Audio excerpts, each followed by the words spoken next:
에어컨이 계절이 돌아왔습니다. 사실 에어컨뿐만 아니라 우리 주변에서 냉각 기술 없이는 좀 버티기가 힘들잖아요. 맞아요. 보통 우리 365일 24시간 내내 또 냉장고 그렇죠, 돌아가야죠. 돌아가지 않습니까? 또 컴퓨터에 이 냉각팬이 계속 돌아가고 팬 있고. 돌고 있죠. 그쵸. 거기다 요즘 또 머리가 지끈지끈 아파서 머리에도 냉각 시스템이 좀 들어가야 되지 않나라는 생각이 들기도 저는 합니다. 독실님이 옆에 있으니까 타 죽을 것 같아요. 그렇죠. 네. 그렇기 때문에 무언가 시원하게 만든 냉각 기술이 필요하다 생각이 들지요. 맞습니다. 그래서 오셨습니다. 이분의 손을 거치면은 촥 식혀지거든요. 오, 한국재료연구원의 김종우 박사님을 모셨습니다. 반갑습니다. 반갑습니다. 안녕하세요. 한국재료연구원에서 자기냉각 기술을 연구하고 있는 김정우라고 합니다. 반갑습니다. 반갑습니다.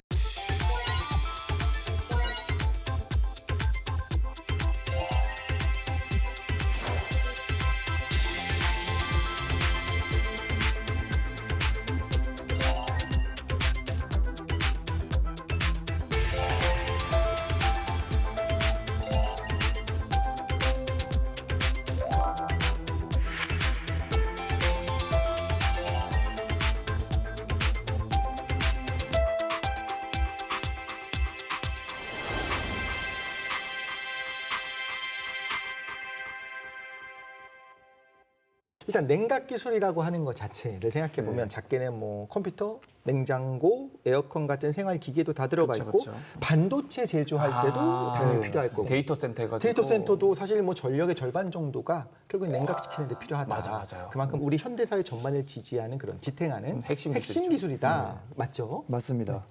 지금 매년 지구의 평균 기온이 계속 경신이 되고 있는 상황에서 이러한 냉각 기술의 의존성은 앞으로도 계속 늘어날 것으로 생각을 하고 있습니다. 근데 우리가 사용하는 냉각 기술, 냉각 시스템은 가스 냉매를 기반으로 한 기술이고요. 네. 어릴 때 막 프레온 가스 네, 이런 거 막 맞습니다. 들어있습니다. 이 가스 냉매가 사실은 우리 환경에 좋지 않은 영향을 맞아요. 주고 있기 때문에 네. 문제가 되고 있습니다. 그래서 말씀하신 뭐 프레온 가스라든지 그 지구 온난화 지수라고 하는 그런 지수가 높은 가스 냉매의 맞아요. 활용이 앞으로는 점점 이제 그 감축해야 되고 제재가 들어가는 상황이거든요.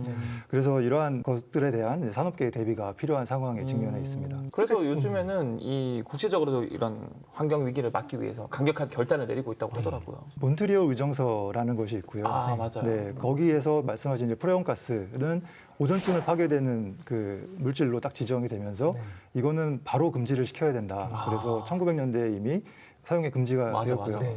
그 다음으로 중요한 소재도 이제 2030년까지는 사용이 금지가 되고 이제 그렇게 되니까 산업계에서 그럼 규제를 피할 수 있는 가스 냉매가 무엇이 있을까? 그렇죠. 있긴 있어야 되니까요. 네, 그래서 많이 사용하게 된 소재가 HFC 계열이라는 가스 냉매를 많이 사용하게 되었는데 이것이 오존층에는 영향이 없지만 그 지구 온난화 지수가 굉장히 높은 소재이기 때문에 HFC마저도 이제 규제를 해야 되겠다라고 한 게 이제 몬트리올 의정서 다음에 나온 키갈리 개정서에 명시가 되어 있거든요. 네. 그래서 이제 우리나라도 2024년부터는 감축이 이미 시작이 됐고요. 이미 2년 전부터 감축을 했네요. 네. 시작했군요. 그래서 2035년까지 30%, 2045년까지는 거의 80%를 감축을 해야 되는 상황이기 때문에 이거에 대한 이제 그 대비가 필요한 상황이죠. 그러면 기존 장비, 기존 기술들은 이제 뭐 옛날 기술이 되는 건가요? 없어진다고 봐야 되나요? 퇴출되는 거예요? 아니면 강력하게 쓰면 안 돼, 막아버리는 그치. 거지. 지금 당장 뭐 기존의 기술이 없어지거나 그 산업 자체가 없어지거나 하지는 않을 것입니다. 왜냐하면 산업계에서 그 규제가 되는 소재 이외의 소재로 이제 발빠르게 이제 대응을 시작을 했고 지금 규제가 들어가지 않는 그 친환경 가스 냉매 HFO 계열의 그 냉매 그리고 그것을 대체하고자 하는 새로운 친환경 소재의 냉매도 또 연구원들도 열심히 개발을 하고 있어서 단계적으로 네, 단계적으로 그렇죠. 네, 가게 되고 근데 HFO가 가지고 있는 또 여러 가지 문제점들이 있습니다. 가격이 비싸다든지 그 단가 뭐 먼저 됐겠네. 그 효율이 떨어지고. 효율이 떨어진다든지 뭐 가연성이라서 뭐 폭발의 위험이 있다든지 가연성은 진짜 위험하네요. 또 하나는 이 친환경 가스 냉매도 그 유출이 됐을 때 환경 문제에서 자유롭지 못하기 때문에 궁극적으로는 가스 냉매를 사용하지 않는 친환경 냉각 기술로 이제 전환해야 되는 그런 당위성은 충분하다고 말씀드릴 수 있습니다. 그러면 결국에는 다 대체가 돼야 되는 수준이니까 법적으로도 뭐 국제적인 규약으로도 그렇고 이제 그런 의미에서도 오늘 또 박사님께서는 또 새로운 방식 아까 자기 냉각 기술. 근데 우리가 알고 있는 거는 이 전통적인 냉각 기술 이제 이런 단열 압축을 통해서 그렇죠. 하는 걸로 알고 에어컨도 그렇고요. 그렇죠. 펌프질하고 컴프레서가 있고. 컴프레서가 있고 맞아요. 컴프레샤 전문 용어로. 근데 자기 냉각 기술은 차이가 뭔지 궁금해요. 그러게 지금 이렇게 단열 압축 뭐 단열 팽창. 팽창 이런 것들이 없는 거죠. 네, 없습니다. 우와, 네. 컴프레시 없어도 되겠다. 컴프레서가 그러면 자석만 자석을 이렇게 갖다 대면은 막 차고졌다 맞아요. 떨어졌다가 자석을 이제 그 어이가 없네 하는 그 어이 옆으로 탁 꽂아가지고 돌리면은 할머니께 맷돌 가지고 친구는 무시하고 가실 텐데. 아, 정확한 지적. 그렇습니까? 정확한 표현이십니다. 네, 자석을 돌려야 됩니다. 농담인 줄 알았는데. 네. 네. 전자기 유도. 네. 네 맞습니다. 아 진짜 맞아요? 맞습니다. 진짜 드리블 한 건데. 네. 한번 쉽게 한번 설명해 주시죠. 네. 전동 냉각과 자기 냉각의 냉각의 차이? 네. 그 지금까지 그 가스 냉매 방식의 냉각 방식은 말씀하신 것처럼 그 응축이 된 액체가 갑자기 부피 변화가 일어나면서 압력이 낮아지면서 그 가스화가 되면은 네.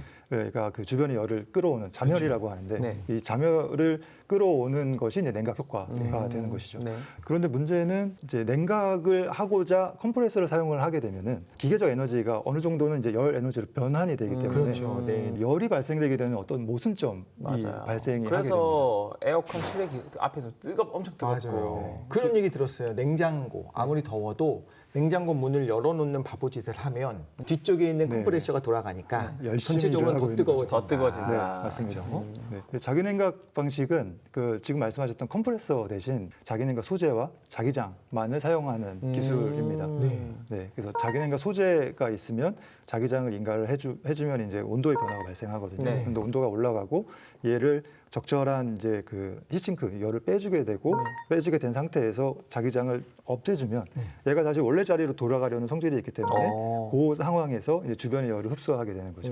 그렇게 되면 이제 우리가 원하는 특정 영역은 온도가 점차 낮아지고 그 우리 그 실외기에 해당되는 부분은 이제 온도가 이제 올라가는 그런 현상을 만들 수가 있습니다. 아. 근데 원리가 이렇게 간단한데 네.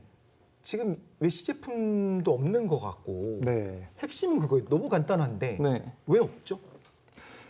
네, 열심히 하겠습니다. 조금 더 열심히 해야 될 것 같습니다. 네. 자기 냉각 기술을 구현하기 위해서는 네. 이제 좋은 특성이 나와야 되는 거죠. 그러니까 지금 에어컨, 냉장고 이런 정도 수준이 나와야죠. 나와야 되는데 그럼요, 아직까지 그럼요. 거기까지는 그 미치지 못한 게 사실입니다. 음. 그래서 그렇게 만들기 위해서 이제 굉장히 많은 노력을 하고 있는 중이고요. 여러 가지 요소들이 필요합니다. 좋은 자기 냉각 소재가 필요하고 소재도 중요하고 네. 얼마나 센 자기장을 효과적으로 이렇게 잘 할 것인가. 아까 엑소님 말씀하셨던 것처럼 이렇게 회전식으로 줄 것이냐, 네네. 아니면은 그냥 스위칭식으로 줄 것이냐, 아. 뭐 그런 부분들. 네. 그리고 시스템을 만들었을 때 열 효율적인 특성을 어떻게 조금이라도 더 높일 수 있을 것이냐, 이런 것들이 다 녹아 들어가서 종합 예술이 돼야 되는 상황인 거죠. 그러니까 이게 자석 소재, 자성을 주는 그 자석의 소재도 중요하고 네. 그 내부에 정렬됐다 풀렸다 할 때 열을 얼마나 잘 흡수하느냐 요 맞습니다. 소재도 중요한 거네요. 네, 맞습니다. 그 갈 길이 머네요, 사실. 맞습니다. 우리 환경 어떡하지? 그러니까 우리 김종국 박사님이 계시는 거죠. 그렇습니다. 전폭적인 지원을 좀 해드려야 되지 않나. 네. 차세대 냉각 기술이니까요. 잘 부탁드립니다. 그러면 일단 좀 더 구체적으로 자기장을 인가했다가 풀릴 때 어떤 일이 벌어지는지 우리 품격 있는 YTN 사이언스니까 네. 저희가 네. 다 아는 것처럼 고개 끄덕끄덕 할 테니 네. 쭉 네. 설명해 주시면 됩니다. 네. 네, 알겠습니다. 인가 자기장이라는 거는 자기장을 걸어주는 겁니다. 네, 말 인가했을 그대로 때. 네, 자기장인데 이 소재가 그 자기장이 세면 셀수록 특성이 높게 나타납니다. 네, 그건 그러겠죠. 네, 그거는 당연한 거죠. 그런데 우리가 실제로 그 상온 영역에서 우리가 그 가정용이나 뭐 이런 쪽에 사용할 때는 너무 큰 자기장이 되면은 높은 자기장을 만들기 위한 장치가 이제 배보다 배꼽이 더 커지는 그럴 수 상황이 있죠. 되기 그렇죠. 때문에 맞아, 맞아. 그래서 1테슬라나 1.5테슬라 정도 되는 그 자기장의 세기에 이제 타협을 합니다. 잠깐 그것도 네. 그것도 엄청 센 거 아닙니까? 엄청나게 센 거죠. MRI 네. 생각해 보면 1.5 테슬라 정도 되는 MRI가 있는 기계가 개인 병원이 가지기 쉽지 않은데 쉽지 않죠. 우리 냉장고에 1 테슬라를 사용한다고 생각하면 ND 자석과 이제 할박 어레이를 사용을 해서 저희가 이제 효과적으로 구현할 수 있는 영역이기 때문에 효율이 나오는 네. 게 그 정도예요. 네. 그래서 이제 그런 자석을 만들어서 이제 응용을 할 수가 있게 되는 것이고요. 네, 네. 특별한 배열을 사용을 하면은 네, 저희가 그 우리가 원하는 소재 쪽으로 딱 여기 집중을 해서 그 부분에 그, 딱 네, 자기장이 여기만 모여라라고 만들어줄 수가 있습니다. 자기장도 이제 한쪽으로 쏙 네, 여기만 이렇게 모이고 이제 보이네. 밖으로 새나가지 말아라. 그래서 네. 가운데만 이렇게 다 모아주는 거죠. 그걸 집안에서 막 이렇게 구해도 되나요? 그래서 이제 그 바깥으로 안 나가게. 네, 바깥으로 안 나가게 하는 그런 배열이 필요합니다. 자석을 가만히 두면은 이제 뭐 사방으로 이렇게 퍼지는 게 그렇죠, 자석의 그렇죠. 특성인데 네. 얘를 이제 한 곳으로 모아주게 되면은 바깥쪽은 거의 자장이 없습니다. 자폐를 시키고. 그러다가 이제 허리가 좀 안 좋으면은 근처 가서 그 차단막을 살짝 펴주면 허리가 또 조금 편해지고. 네, 필요하시면 가까이 가시면 됩니다. 가까이 가시면 되는데 한 뼘 정도만 지나도 자석이 거의 자기장이 없기 때문에 네. 그 근처에 스마트폰 놨더니 바로 고장나겠다. 그것도 있고 제 생각을 해봤을 때 그 정도로 강한 자장이 여기 걸린다는 게 약간 무섭게도 느껴지면서 네오디뮴 같은 경우에 좀 열에 또 약하잖아요. 네, 맞습니다. 그러면 예를 들면 너무 과열돼서 네. 자력이 떨어졌어? 그럼 AS를 하러 가면 뭐 3천만 원입니다. 그러니까요. 이럴 수도 있겠다. 아니면 약간 열에 강한 뭐 사마륨 이런 걸로 할 수는 없나요? 정확하십니다. 네, 그 지금 자기냉각 기술 자체가 그 어떤 소재를 사용하냐에 따라서 우리가 만들고자 하는 자기냉각기의 그 온도 영역대가 결정이 됩니다. 그 네. 특정 기기 장비별로 네. 열 자체가 다르니까. 최고의 효율을 나타낼 수 있는 구간들이. 네, 자기 상전의 온도를 우리가 원하는 상온이면 상온, 고온이면 고온, 저온이면 저온 이렇게 그 소재를 선별을 하면은 거기에 맞는 이제 그 냉각 효과를 받을 수가 있습니다. 그래서 ND 자석 같은 경우에는 120도에서 150도까지는 그래도 성능이 충분히 유지가 되기 때문에 가정용으로는 큰 무리가 없고요. 말씀하신 사마륨 코발트 같은 자석은 그 이상의 온도에서 만약에 활용을 하게 된다면은 이제 그런 자석을 활용하게 되는 거죠. 엔진이라든가 공업적으로 쓸 때는 좀 그렇죠. 높은 온도가 있을 수 있으니까. 굉장하십니다. 그걸 알고 계신다는 게 깜짝 놀랐습니다. 그러게요. 제가 너무 한착해봤는데 네. 지금 보니 이제 좀 멋있어 보이는 것 히토류 금속, 란타늄 쪽은 제가 다 알고 있습니다. 프라세오디뮴, 세륨, 뭐 같은. 네네. 네. 그 프레스드님하고 세륨도 굉장히 중요한 많이 쓰이죠. 원소입니다. 무슨 말인지 하나도 모르겠지만 유로품도 있고요. 이렇게 고개를 끄덕끄덕하면 아는 것처럼 나갑니다. 네, 방송에서는. 혹시 저희가 좀 볼 수도 있나요?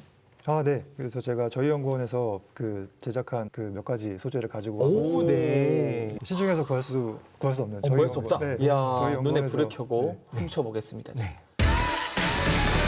오, 지금 우리 앞에 뭔가 이 아이언맨의 뭐 안에 팔라듐 소자 같은. 같은 뭔가 어. 격자 소자 같기도 하고. 그리고 이 살짝 보면은 반짝반짝하면서 이야. 뭔가 영롱해요. 야 이게 연탄, 연탄. 연탄들. 보니까 폴리프로필렌이면 플라스틱 소재 같네요. 맞습니다. 그러네요. 네. 플라스틱 오. 소재고 이거는 란타늄, 철, 코발트, 실리콘 합금인 것 같네요. 맞습니다. 어. 그 자기냉각 소재가 그 좋은 특성을 내기 위해서는 일단은 그 좋은 원료 분말을 만들어야 됩니다. 네. 저희 궁극적인 목표는 이제 시스템에 장입을 해서 이제 그 실제적인 그 냉각 그 성능을 구현하기 위한 것이기 때문에 그렇죠. 지금 네. 보시는 이 시편은 좋은 분말을 어떻게 시스템에 잘 넣을 것인가 네. 그 부분에 대한 연구라고 봐주시면 그러니까 됩니다. 약간 이게 보니까 좋은 재료를 일단 얻었고 그렇죠.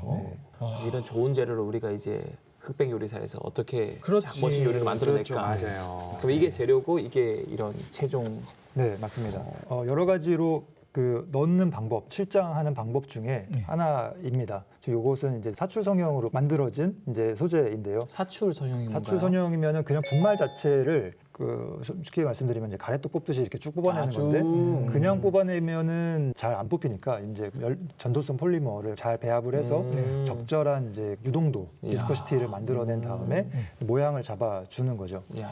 폴리머가 이제 많이 포함이 되어 있고 이것이 이제 결과적으로는 자기네가 특성 자체에는 좋은 영향을 미치지 않으니까 그렇죠. 그거를- 이물질인 거죠. 맞아요. 그래서 적절한 열 처리를 통해서 이제 이러한 부분은 다 날려버리고 아, 또 날아가는군요. 자기 냉각 소재만 이제 다 단단한 구조체로 남아 있을 수 있도록 이제 만든 것입니다. 이것이 그거군요. 네, 이제 이것이- 토사구팽을 당한 그 상황인 거군요. 살아남은 애들인데 네, 살아남은 살아남은 애들. 네. 여기서 이제 그 포인트는 이제 좋은 분말을 만들었다고 하더라도 이제 최종 그 목적지에 도달하기 전에 자기 성능을 잃어버리면 안 되거든요. 그렇죠. 네. 근데 보통은 이제 이런 과정에서 이제 자기 성능의 50% 이상을 잃어버리기 때문에 이제 그 부분을 유지하는 게 굉장히 어렵습니다. 네. 초심을 잃지 않는 게 되게 중요하거든요. 그러니까요. 네. 그리고 여기 가져온 소재는 이제 그 특성이 거의 그 변함없이 유지되는 이제 그런 이제 이야. 소재가 되겠습니다. 막 공장에서 찍어내듯이 힘들고 이거 굉장히 초정밀 기술이 들어가야겠네요. 앞으로는 공장에서 찍어낼 수 있도록 이제 공정을 튜닝을 하고 있습니다. 네. 그게 그럼 이제 궁극적인 이거는 목적이고. 이 친구한테 특정 자기장을 걸면 얘가 온도가 막 뜨거워졌다가 차가워졌다가 이렇게 하는 건가요? 네, 맞습니다. 자, 여기 이제 구멍이 뚫려 있는 거는 나중에 저 폴리머를 빼기 쉽게 하려고 뚫는 건가요? 아니면 여기 사이로 자기장이 들어가나요? 네, 지금 요 자기냉각 소재가 자기장 안에 들어갔을 때 네. 자기장에 의해서 온도가 변하게 네네. 되고 네. 이제 온도가 올라갔을 때 적절하게 그 열을 빼줘야 빼주고 되고 네. 그 내려갔을 때 적절히 어디선가 열을 가져와야 되기 때문에 그렇죠. 그 역할을 우리가 연료체라고 부르는 이제 유체가 담당을 하게 됩니다. 네. 그래서 그 연료체가 이동하는 통로가 그러니까 되겠습니다. 우리 냉각핀 같은 경우에 이렇게 빗살 무늬를 같이 이렇게 돼 있는 것처럼 이렇게 공간을 만들어 놓는 거군요. 찬바람 구멍이 나오게. 열의 이동 통로라고 볼 수 라고 있겠네요. 볼 수 네, 있겠네요. 맞습니다. 이건 근데 뭔가- 이게 뭔가 이게 참 신기해요. 네. 그 열의 이동은 지금 그 요런 시편 같은 경우에는 그 일직선으로 흐르게 되는데 네. 그 저희가 시뮬레이션을 이렇게 해보면은 이렇게 아. 약간 난류 형태로 약간 가는 이런 경우에 식으로. 많이, 조금 그렇죠. 더 효율적일 수 있다라는 그런 연구 결과가 있어서 아. 이런 그러니까 형태로도 활용을 하고자 만들어 보았습니다. 열이 약간 국수면이 아니라 약간 라면처럼. 라면. 그러니까 이렇게 만들어지기가 쏙 들어가죠. 탱글탱글해야. 맞아. 근데 이제 요만한 사이즈 하나로 뭐 냉장고의 컴프레셔와 그걸 네. 대체하는 건 아니잖아요. 네, 그 그렇습니다. 냉장고에 예를 들자면 이런 것들이 얼마나 들어가야 한다고 보면 될까요? 앞으로? 네, 그 소형 냉장고를 예를 들자면은 지금 요 소재가 200g에서 300g 정도 필요한 것으로 그 안에 이거 들어가야 하나에 몇 보시면 g이에요? 됩니다. 요게 지금 20g 정도 될 20g. 겁니다. 15에서 20g 정도. 이야, 그럼 한 10개에서 15개? 네, 그럼 그게 이제 저희가 자기냉각 모듈이라고 부르는 팩베드를 구성하는데 한 10개, 이야. 10개 남짓 들어가게 되거든요. 그게 이제 팩베드 하나가 이제 100g 정도 야, 되고. 이렇게 작은 게 한 10에서 15개면은 네. 그냥 진짜 약간 소형 완전 냉장고를 소형이 만들어서 되는데? 어디 네. 여행 갈 때 들고 다녀도 좋을 것 같고. 네, 가능합니다. 크기도 작아지면서 여러 가지 효율도 또 좋아지는 방식인데 아직까지는 프로토타입이다. 네, 라는 맞습니다. 거죠. 네. 좋습니다. 그럼 이제 구체적으로 어떤 원리인지 한번 알아보면 좋을 것 같아요. 사실 뭐 플러스 요인이 있으니까 하는 걸 텐데 네. 효율이 더 좋아진다든가 맞아, 맞아요. 어떤 부분이 좀 달라질까요? 맞아요. 네, 그 자기냉각 방식은 그 기체 냉각 방식 대비 컴프레서를 사용하지 않기 때문에 조용하고 이제 진동이 없고 네, 효율이 좋은 이제 냉각 방식입니다. 그래서 지금 그 자기냉각 방식 같은 경우에는 까르노 기관 대비 그 이론상으로는 60% 이상의 효율을 낸다고 야. 이제 보고가 되고 있고요. 네. 네. 그렇지만은 그 자기냉각 시스템도 그 자체적으로 이제 자석을 돌려야 된다든지 네. 유체가 이동해야 된다든지 하는 이제 에너지가 어느 정도는 그렇죠. 네. 필요하기 때문에 기존의 그 기체 냉각 방식에 대비해서는 한 30% 정도 이상의 좋아진다. 기대를 하고 있습니다. 그럼 규모가 커져서 사실 냉장고도 냉장고지만 앞으로 AI 수요가 더 커질 거고 데이터 센터 같은데 냉각하는 경우에도 네. 이런 방식 자기 냉각 기술을 사용하면은 전체적으로 줄어든다고 볼 수 있을까요? 네, 지금 자기냉각 기술을 아주 작은 단위에서는 그 냉장고나 에어컨을 상정을 하고 있지만은 이것을 조금 스케일업을 해가지고 제로 에너지 빌딩이라든지 데이터 센터라든지 그 큰 규모의 큰 규모. 그 냉동 공조 방식으로도 연구가 진행이 되고 있습니다. 기체 냉각 방식 같은 경우에는 데이터 센터 내부의 온도가 너무 높기 때문에 오히려 그 냉각 효율이 떨어지는 이제 이런 문제점이 있을 수가 있는데 자기냉각 기술 자체는 이제 그 온도에 해당하는 이제 적절한 그 소재를 선택하는 것만으로도 그 최적의 그 효율을 낼 수가 있기 때문에 그렇지. 이제 그런 이제 특수 용도의 온도 영역대에서는 이제 좀 장점을 가질 수 있다고 말씀을 드릴 수가 있겠습니다. 효율이 확실히 30-40%면은 어마어마한 거죠. 네, 그렇죠. 엄청- 네. 박사님 또 연구팀 내용을 보니까 최초로 이 소재 부품 모듈에 이 전주기 자기 냉각 기술을 개발하는 데 성공했다. 사실입니까? 아, 네, 저희가 네, 자랑스럽게 말씀드릴 수 있는 그 전주기 기술을 개발을 네, 하고 있습니다. 지금까지는 이제 지금 소재부터 그 시스템, 그 자기 냉각 뭐 부품 모듈 이런 것들이 다 이제 파편화되어 있어서 네. 따로따로 연구가 되어 온 것이 사실이거든요. 네네. 저희가 소재를 개발을 한 다음에 그 단편적인 특성을 측정하는 데 그치지 않고 얘를 부품으로 만들어 보고 이 부품을 실제로 시스템에 넣어서 보고 그 냉각 특성을 봤으면 좋겠다라는 이제 필요성에 의해서 이제 이런 연구를 진행을 하게 되었습니다. 이야.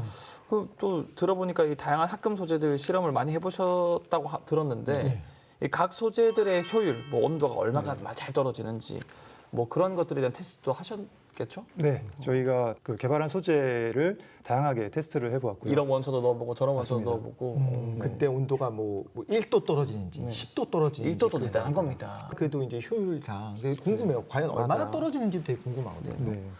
가돌리늄이라는 소재가 있는데요. 네. 가돌리늄이 그 특성이 굉장히 좋습니다. 굉장히 좋은데 이제 가격도 많이 비싸죠. 비싸고. 네. 네. 그래서 산업화하기에는 그 가격적인 이제 리스크가 너무 크기 때문에 공급 리스크도 있고 대신에 이제 저희가 소재나 이제 그 시스템을 만들었을 때 가돌리늄 대비 얼마인지를 나타내는 아주 중요한 척도가 됩니다. 척도가 되는군요. 척도. 네. 저희가 새로운 소재를 개발을 하고 가돌리늄 대비 얼마다. 그런데 가격은 뭐 50분의 1, 100분의 1이다. 이렇게 되면은 컴pen세이션 해보면은 네. 효율이 아주 나오겠네요. 네, 그렇죠. 그렇게 되면은 이제 저희가 이제 산업적인 응용 가능성이 이제 점쳐지거든요. 이야. 그렇죠. 가격은 훨씬 싼데 효율은 네. 뭐 조금 낮다. 이러면 또 이제 굉장히 괜찮은 거잖아요. 네. 그래서 가돌리늄 같은 경우에는 아까 말씀드린 한 100g 정도 사용을 하면은 상온에서 시작을 했을 때 한 6도 정도까지는 떨어지고요. 한 이야. 16도, 15도 정도는 충분히 떨어뜨릴 수가 있습니다. 아, 그러니까 에어컨 우리 진짜 차가운 네. 온도 만들 수 있다라는. 그러네. 이야. 가돌리늄을 조금 더 많이 사용을 하면은 이제 영하로도 떨어지기도 합니다. 그래서 그럴 때는 이제 저희가 사용하는 연료체를 좀 특수하게 좀 디자인을 좀 해야 되고요. 얼지 않도록. 비싼 게 좋네요. 비싼 게 많이 들어가면 네. 영하로도 떨어진다. 아, 그럼 되게 좋네. 23도 정도에서 16도 떨어뜨리면 한 6도 정도까지 떨어지니까. 그쵸. 이야, 가끔 더 양을 들리면 영하까지 떨어지고. 그리고 소재를 조금 변형시키면 아예 냉동고에서 사용할 수 있는 것도 이제 설계가 가능하다. 네, 이 그런 모든 연구도 기술을 진행되고 같이 있습니다. 좋네. 가져가고 있는 거죠. 자, 그런데 가격이나 공급의 리스크가 있고 우리가 또 상황으로 알고 있잖아요. 어딘가 이제 마음 먹고 이거 우리가 통제하겠다라고 했을 때 휘둘릴 수도 있지 않습니까? 네, 맞습니다. 그래서 지금 가돌리늄을 대체할 수 있는 가돌리늄 동등 이상의 성능을 가지고 있는 소재가 과연 없을까? 그래서 그런 연구가 전 세계적으로 굉장히 많이 진행이 되고 있고요. 그리고 우리나라도 이런 가돌리늄을 대체할 만한 소재에 대한 그 원천 기술을 많이 가지고 있습니다. 네. 그리고 저희 연구원에서도 최근에 그 킴스 데이터베이스라고 하는 이제 새로운 조성에 대한 이제 데이터베이스 군을 구축을 하게 되었고요. 네. 굉장히 알려진 소재 군은 많이 있습니다. 그 중에서 저희가 가능성이 있다고 그 생각을 하는 게 앞서 보여드렸던 이제 란탄계, 란탄 아이온, 뭐 코발트 실리콘 이런 그 소재들 또는 히토류가 전혀 들어있지 않은 그 비히토류계의 이제 자기능각 소재, 그 망간계 소재도 함께 개발을 하고 있습니다. 자, 이것도 궁금했어요. 요즘 심지어 선풍기도 보면 네. 딱 이렇게 보면 이 금속 부분이 차가워지는 펠티의 소자. 펠트에 소자 있는 거. 그래서 뭐 냉매 없는 차세대 냉장고라고 얘기하기도 하고 뭐 와인 냉장고 같은 데 이미 좀 들어가기도 했잖아요. 맞아요. 지금 이 기술 그것도 전기를 사용하면 차가워지는 건데 네. 좀 다른 기술인 거죠? 자기랑 전기는 사실 떼려야 될 수 없지만 서로 다르니까. 다르니까. 네, 맞습니다. 고체 냉각 방식이라고 하는 그 기술의 그 두 가지 대표 주자가 이제 열전 그 냉각 기술하고 이제 자기 냉각 기술을 말씀드릴 수가 있는데요. 네. 열전 냉각 같은 경우에는 보통 이제 비스무스 텔로라이드 소재를 많이 사용하는데 네. 전기를 걸어주게 되면 이제 캐리어라고 하는 이제 전자와 전공의 이동에 의해서 이제 P형, N형 반도체를 이렇게 사용하게 되면은 이제 열의 이동이 발생하는 이제 그런 현상을 이용을 해서 장점이 그 디바이스가 단단하고 뭐 전기만 흘려주면 되니까 이제 열의 흐름을 만들 수 있는 선풍기에도 심지어 나갈 네, 정도니까. 요즘 굉장히- 차갑게 목에 걸고 이게 차가워지죠. 맞아. 네, 맞습니다. 굉장히 간단하고 빠르게 손쉽게 이제 그 온도 변화를 느낄 수가 있게 되는데 3초 만에. 그렇죠? 그런데 문제는 에너지 효율이 좋지가 않습니다. 네, 가스 압축 방식 대비 한 4분의 1, 5분의 1 정도 내고 있고요.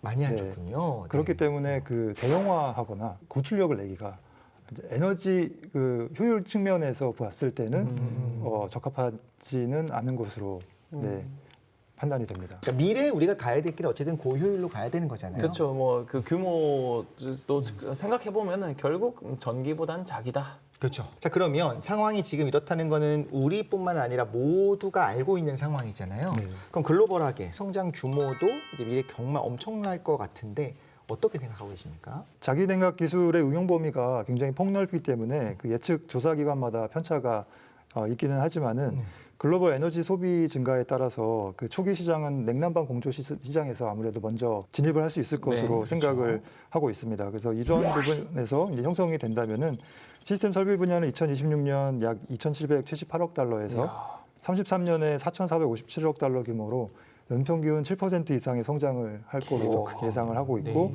이 분야에서 이제 자기 냉각 기술 또한 이제 점차 비중을 높여갈 수 있을 것으로 생각을 하고 있습니다. 지금 아시다시피 그 날이 갈수록 지구는 점점 뜨거워지고 에너지 그 사용량은 폭발적으로 증가하고 있어서 새로운 친환경 고효율 에너지 시장은 이제 조만간 이제 열릴 것으로 생각이 되고 이에 상응하는 이제 국내의 그런 이제 새로운 산업에 대한 생태계 그런 것들도 따라서 이제 빠르게 형성될 것으로 예상을 하고 있습니다. 전력 효율이 굉장히 중요한 뭐 전기차 같은 경우에도 네. 좀 이제 프리미엄 붙여서라도 이런 네, 새로운 기술이 맞습니다. 제일 먼저 도입이 될 거라는 맞아요. 생각이 들기도 하네요. 근데 진짜 자기장을 활용한 그렇죠. 그런 게 없어요. 자기 냉매, 자기 냉장고나 자기 에어컨이 언제쯤 그러면 우리 가정에 들어올 수 있을까요? 빠르면 5년이나 늦어도 10년 이내에 시장에서 그 상용 제품을 보실 수 있을 것으로 예상을 하고 있습니다. 그런데 문제는 지금 뭐 미국이나 독일, 뭐 유럽이나 일본 같은 그 자기냉각 기술의 소위 말하는 선진국에서도 상용화 제품이 아직은 없는 결정적인 이유가 있습니다. 뭐죠? 그 좋은 소재를 대량으로 가격 경쟁력을 갖춘 상태에서 그 소재를 확보하지 를 못하는 못해서 기술이 것이 있는데 가장 큰 그렇죠. 문제인 거죠. 맞아. 앞서 보여드렸던 이런 소재를 형상화할 수 있는 기술이라든지 얘를 시스템에 장입을 했을 때 뭐 1년 365일 계속 돌아가야 되는 상황이니까 그 내구성이라든지 뭐 내화학성, 내부식성 뭐 이런 것들을 다 확보를 해야 되는데 지금까지는 가돌리늄을 대체하는 소재를 이 정도 수준의 높은 퀄리티로 만들지 못하는 게 이제 단점입니다. 야, 중국만 좀 정신을 차리면 그렇죠. 전 세계가 좀 더 빠르게 상용화될 수 있을 것 같다. 그렇죠. 세계를 위해서, 전 네, 세계를 세계를 위해서, 위해서. 기후를 위해서. 그리고 적당히 또 하지, 네. 원리를 보면 굉장히 만들기 어렵긴 하지만 네. 규모의 경제가 잘 적용될 수 있는 시스템 같아요. 기계 장치 같은 게 없고 뭐 오일 들어가고 뭐 회전하는 기관이 없고 하니까 오히려 잘 연구 개발이 되면 네. 진짜 큰 폭으로 어떤 우리 인류의 어떤 에너지 소비율을 좀 낮출 수 있는 방법 중에 하나가 그렇죠. 네, 지금 맞습니다. 그 시대 정신 자체가 뭐 탄소 중립, 뭐 아리백 쪽으로 흘러가다 보니까 그렇죠, 그렇죠. 반드시 이거는 성장할 수밖에 없는 분야인 것 같아요. 맞습니다. 근데 그 중심에 우리나라 기술이 있다.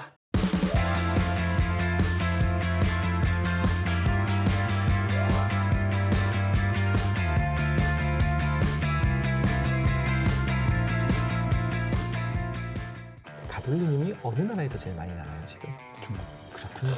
그러니 히토리군 있어요. 그렇죠. 그 모든 히토리는 다 중국이다라는 거죠. 그래도 우리나라 한국지질연구원에서 이 태평양에 히토리가 많이 있는 거를 이미 확인했다. 그래서 우리 과학자들에서 조회수가 25만 막 이렇게 나오고 그러니까요. 저희 거만 보시면 여러분 부자 되고 싶습니다. 맞아요.